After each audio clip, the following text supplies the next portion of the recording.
Hey everybody, it's Whitney from All the Shelves. Today I am reviewing the book Sweetbitter by Stephanie Danler. This is a fairly new book. It came out in 2016 and it's a book that I liked a lot more than I was expecting to. I thought it would be this sort of like fun, maybe vapid, superficial type book about the restaurant industry, but I actually ended up enjoying it quite a bit. So I'm going to give my little review on Sweetbitter, and then at the end of this video there will be a list of 5 books about food that I think that you might want to check out. Sweetbitter is a book about a young girl. She's 22. She moves to New York for the first time. It seems like she's kind of escaping a not so happy past, a relationship with her family that is unclear, really nebulous, and definitely not a positive experience for her. So she comes to New York expecting to like find herself in the big city, and she says that her dream is to be that lady that you see loaded down with packages, kind of just walking briskly through the city and doing what she wants to do. And this dream she has about a woman being able to do what she wants to do, I think is one of the reasons that I liked this novel more than I was expecting. There's a kind of feminism here that is in constant tension. There is a kind of like feminist longing in it that I really appreciated. So anyway, main character Tess, she gets to New York. She immediately tries to find a job, and she interviews at this restaurant that is one of the nicest restaurants and the oldest restaurants in New York City.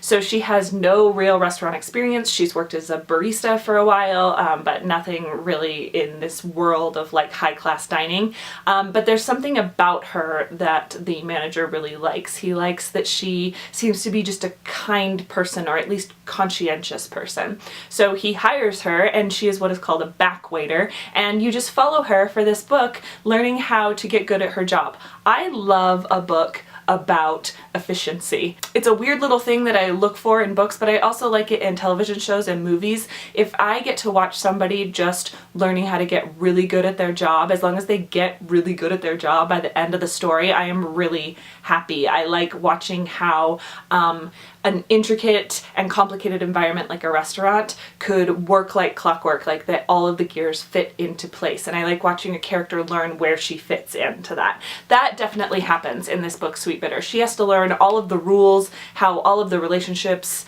work together, how to just bus tables efficiently. Like you get to read a chapter about her learning how to carry 3 plates at a time, which I tried over Thanksgiving and is impossible, I feel. I have no restaurant experience, so I have no idea how they actually do that thing, or how to, you know, stack plates efficiently or whatever. It was just that satisfying for me to read. But there is also a secondary plot going on in this book about Tess's love life. Maybe not even secondary. Maybe it's the primary plot and the restaurant is secondary. But they go on alongside each other, and it's about her being in love with this bartender, basically. And this bartender to me is such a familiar character type. I'm not talking about in novels, I'm talking about in my life. It was so uncomfortable to read. It actually reminded me of the relationship in the second of the Neapolitan series by Elena Ferrante, where it was just like too familiar to me. It started to make me really anxious to read it in a good way. But he's this standoffish guy, basically emotionally abusive to everyone around him, but nobody seems to be able to recognize that ever because he's just like a dude. He's the kind of hipster type. He acts like the things he does shouldn't affect anyone else, and somehow all the women around him think that that's like a cool, admirable way for a man to act. It's the kind of guy that, at least when I was 22, I was very impressed with. I always say this is the kind of guy who carries a copy of like Hemingway around with him with the title facing outward, just to prove, you know, that not only are they well read, but they're also like inside this masculine world. They don't care what women think of them, and that just makes the women like fawn even harder, you know? It just is so uncomfortable to read. And to watch Tess fall for this guy, you're pissed the whole time, especially coming from an older perspective. I would be very interested to hear how like a teenager would read this book, or someone in their 20s, if they would be as smitten with the boy as Tess is, or if they can see through that boy's manipulations as easily as somebody who is, for example, 32 looking back 10 years on her 22-year-old self. I definitely had infatuations with those kinds of guys, and it's embarrassing looking back now. So that part of the novel I really liked. It was all from Tess's point of view, and so you understand what she thinks is so hot about this guy, and so like just that he's untouchable. It's so sexy to her, and you get that. And there are a couple sex scenes in the novel that are like, they're really good. They're really hot. But then as you watch their interactions, you are more and more disgusted with yourself for seeing those scenes as hot, you know, and you kind of watch her start to grow up a little. There's also in this book a lot of drug use that's very interesting. It's this kind of frantic, insane world that she's a part of, where everybody has these different hours, and so all the restaurant people are forced to hang out with each other in this like restaurant clique. I found that really enjoyable to read too. So I think that you should check out Sweetbitter if you, like me, are interested in stories of a job well done and people learning how to do a job really well. That is very satisfying. If you're interested in food memoirs in general, this one reads a lot like one of those food memoirs about how the restaurant world works and how someone develops a sense of taste and a palate. That works really well in here too. And also if you're interested in coming of age stories, you might really like Sweetbitter.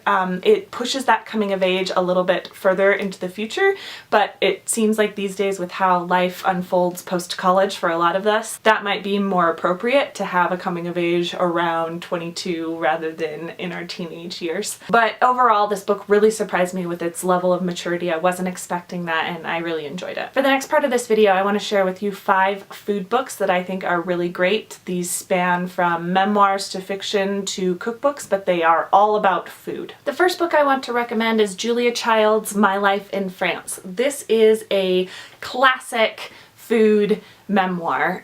Maybe if you read only one food memoir, this is the one to read. Julia Child is like a delight. I don't know how else to put it. She's wonderful. She's someone that I wish I knew so badly. Like, she just has this kind of warmth about her, and that comes through in her writing. After I read this book, I went and watched a bunch of Julia Child's videos, and they made them so much more personal and interesting to me. Before then, I was just like, oh yeah, that lady with the weird voice and the masculine build. But now I really like to watch those videos now that I know a little bit more about her. Also, it's like her story of falling in love with her husband, which is beautiful, in the same way that I love the Barefoot Contessa and her like little thing with Jeffrey. It's part of what makes food writing so great to me, is that people cook out of love so much. And I know that's like a kind of cliche, but really if you are cooking a meal for somebody and you're putting all that time and attention into just this moment that they're going to enjoy a lot and remember, that's love to me. That's really beautiful. So yeah, My Life in France by Julia Child. It's a great one to read. The next food memoir I would like to recommend is also one that has been recommended a lot, but I think deserves it. It's called Blood, Bones, and Butter: The Inadvertent Education of a Reluctant Chef by Gabrielle Hamilton. She is the owner and chef at Prune, which is a restaurant in New York City that I've never been to. I'd like to someday, but they're kind of renowned, I think, for like comfort food. They have a very simple menu. Everybody goes to the restaurant and it's kind of supposed to be this family dining experience. And this memoir is just about how she came to have that aesthetic towards food. The book starts with her as a child, and her parents were together and they made these massive parties, banquets for their friends, and they'd have spits. I think that they did lamb. I can't quite remember, but they would have like full animals roasting, and they would put on these magnificent banquets that just like make your mouth water if you're not a vegetarian. They just seem like really, really great and just like a great company and people bonding over food. And then I believe her parents get divorced, if I'm remembering correctly, but there are all these scenes of her having to cook for herself, which was really interesting. Then she moves to New York and she lives in this restaurant scene. Out of all the books I'm recommending, this one is probably the most like Sweetbitter because it talks about the tumultuous, frantic life of somebody in the restaurant business. She waits tables too, and it talks about her drug use and her crazy relationships, and she's very open with all of that. And then it talks about her kind of maturing when it comes to food. If I'm remembering correctly, she marries somebody that's Italian and they go to Italy and she learns how to cook from his extended family, and it's like this whole journey. It has a really nice arc to it, and that's what I love in a food memoir, when you can see sort of where they came from and where they ended up, and that food was in their life throughout, as it is in all of ours, but they've found this way to relate to food that seems more essential than for those of us who don't go into the food business. The third food memoir that I want to recommend is one that I don't see on a lot of lists. It's called Gumbo Tales, Finding My Place at the New Orleans Table by Sarah Rohan. This is just about a woman who moves to New Orleans and learns to cook in New Orleans. In some ways then it's a tale of gentrification, and what I love about Sarah Rohan's take on food in New Orleans is that she is very aware of that fact. She's really trying hard not to participate in that, but it is very clear that her experience of New Orleans is a very particular kind of experience that is only made possible in the last sort of few years. She's there right before the hurricane. They are able to get out, and then she returns after the hurricane, and she talks about kind of the devastation that happened. So it's a tale of New Orleans through the eyes of food. And I read this right before I went on a trip to New Orleans, and I had so many recommendations for places to eat. I had so many recommendations of things to eat there. It's a very particular food culture, and it was so great. It was just a lot that I didn't know about. And then in the meantime, I got this little history of contemporary New Orleans that I hadn't gotten from other books that I had read. So I really appreciated Gumbo Tales. The next food book that I'd like to recommend is Farmer Boy by Laura Ingalls Wilder. This is the third in her Little House books, although I don't think that this one needs to be read in order because unlike all the other books, this one has to do with Laura Ingalls' husband's childhood, and Laura and Mary and Mom and Pa, they aren't in this one at all. He grows up in New York and eats more than I have ever heard of someone eating. He describes his breakfast and you're just like, are you serious? I'm sorry, nobody can work enough in a day to justify this kind of a breakfast. He's like pancakes and biscuits and bacon and an entire pig and donuts every meal, and cider, and this was just his breakfast.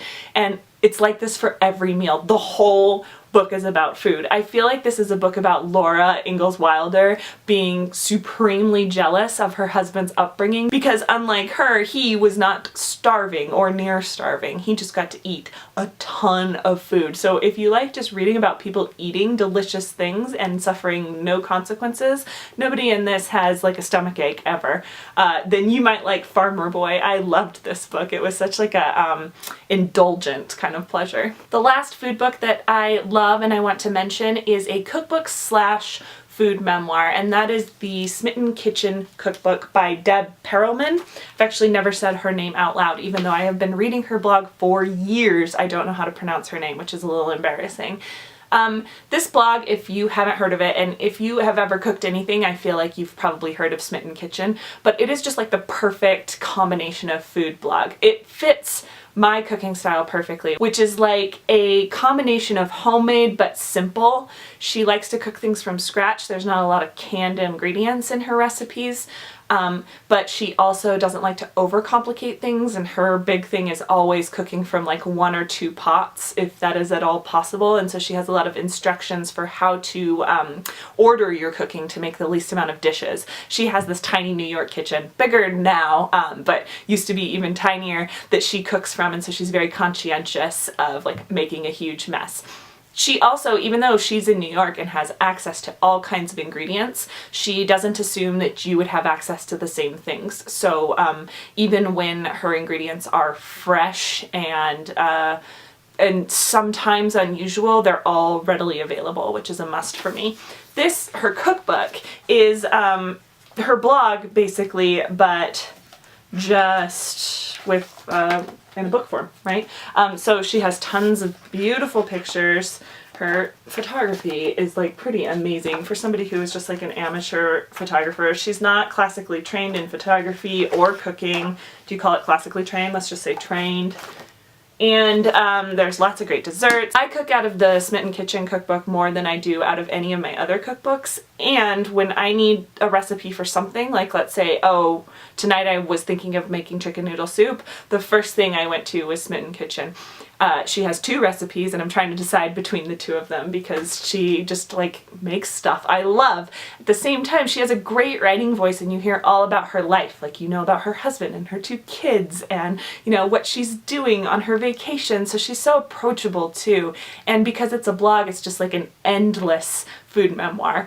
It's such a joy to read. If you haven't checked out Smitten Kitchen, like please do so as somebody who likes writing or who likes food. So that is my review of Stephanie Danler, Sweetbitter, and 5 more books that I think you might like if you enjoy Sweetbitter or if you like books about food. Let me know if there are some books that I should read that are along these same lines. I looked through a list of food memoirs and I realized like I have not read enough of them. For it being a genre that I like so much, there are hardly any that I've actually read. I just think about reading them all the time. I have lists of these books, but never actually, you know, read too many of them. So give me your favorites and I will definitely check those out. And I hope you guys are having a great day and I'll see you later.